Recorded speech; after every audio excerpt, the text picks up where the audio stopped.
24 ते 27 जुलै म्हणजेच आज आणि आजपासून सलग 4 दिवस समुद्राला मोठी भरती येणार आहे। तसंच भरतीच्या वेळी समुद्रकिनारी जाणं टाळावं या संदर्भात प्रशासनानं काही सूचना जारी केलेल्या आहेत, त्यांचं पालन करण्यात यावं असं आवाहन मनपा प्रशासनानं नागरिकांना केलं आहे।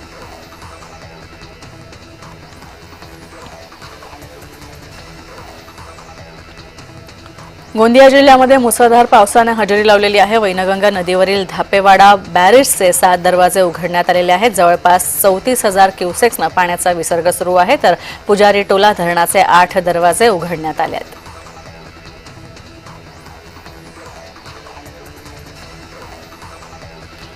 गोंदियाच्या सालेकसा तालुक्यातील कालीसारर या धरणाच्या पाणी पातळीमध्ये वाढ झालेली आहे। धरणातून 1,696 क्युसेक्सनं पाण्याचा विसर्ग सुरू आहे। नदीकाठच्या गावांना सतर्कतेचा इशारा देण्यात आला आहे।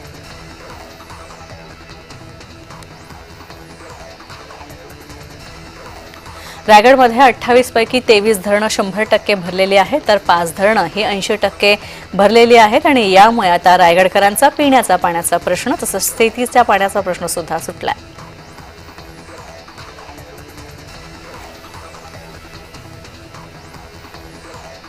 मुंबईला पाणी पुरवठा करणाऱ्या 7ही धरणांमध्ये 86% पाणी साठा आहे, तर तानसा तलावात ओसंडून वाहायला सुरुवात झालेली आहे। पावसामुळे जलाशयातील पाणी पातळी सुद्धा वाढली आहे।